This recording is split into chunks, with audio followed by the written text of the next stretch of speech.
these companies, you add your marketing genius. So one thing I've noticed with most of your companies, I believe that content marketing, SEO, that's kind of like a thing y'all do for most of them, right? Yeah. Like I know Mailshake just kind of kills it with content marketing on like the not necessarily, I don't, and you do a very good job at going after very specific keywords that move the needle, it seems. I think that looks like that, but it's not that way. No. I would say we get lucky. We got lucky with Mailshake, but I think more often than not, we try to build a brand using content. Yeah, I think our conversion rate's pretty bad on it, but I mean, we also, when you go after like low intent keywords that have high volume, like you shouldn't be getting. Yeah, I did some like spying before, and it's like follow up email. And so I'm sure a lot of those people, because like Mailshake is like literally about, yeah, exactly. But there's not a lot of intent to purchase there. There are a lot of, so that builds a follow up email software. Yeah, long term value. It brings us a lot of value, like a lot of indirect. So okay. So to answer your question, content is a key part of our strategy, but that's actually channel number 2. Channel number 1 is actually word of mouth. Oh. And so and no one really sees this. Or maybe it's not as obvious to tell either, right? Like you could see traffic growing, but you can't track it. It's you can. You could see, okay, more traffic comes in, but most of our traffic at all of our companies comes from branded searches. What do you mean by branded searches? Like the company name. Oh, so like Mailshake follow-up email. Yeah.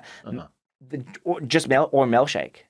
Like our brand has more search volume than all of the software keywords combined. Oh, that's kind of interesting. Yeah. Yeah, it's kind of funny. Whenever I look at certain companies and I kind of use my tools to like look at their traffic and everything, yeah, I'm like, wow, their Alexa rank is crazy high or low, which means high. Yeah. And I'm just like, damn, they're getting a lot of traffic. But then you look at their SEO and they actually have like almost no traffic. And you're like, where's all this coming from? And you're like, oh, people are specifically searching them out. Yeah. That's probably the best place to be in. Exactly. And, I look at like companies like Dropbox, right? Their traffic grew like crazy, but what the heck are they ranking for? Like file sharing? I don't know. Yeah. Like that's not like well, so we changed the name of our company from Copywriting Course with K's to Copywriting Course with C's recently. And we did it during a time of obviously this like big thing going on in the world right now, and also during the election. And Google put a higher wall around transferring site traffic. Oh, wow. And so we got caught up in that a little bit. Okay. And so we've kind of fixed a couple. Also, we just screwed up a couple things, but we fixed them. And our traffic fell by 90%. Our search engine traffic. Yeah. Correction. Not direct traffic. Search engine traffic fell by 90%. Honestly, we've made more money since. Yeah. And I'm kind of like, well, how valuable was a lot of that traffic? Yeah. It was cool as a vanity metric. Yeah. Well, sure. It still works though. So like, if you look at our Google Analytics or Amplitude or whatever metric analytics platform, it'll say that our blog doesn't do shit. Literally, it's meaningless numbers. If you look at our survey, when you sign up, we ask you how'd you hear about us.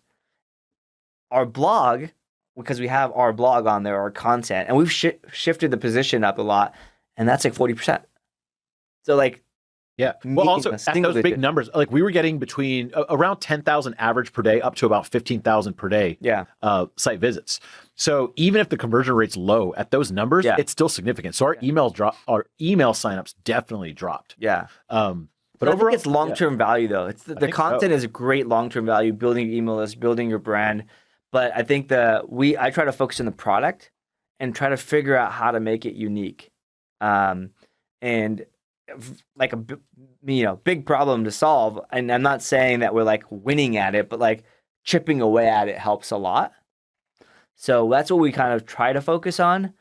Hard to do when there's like 50 or 83 players in the space, like in Mailshake's case. Yeah.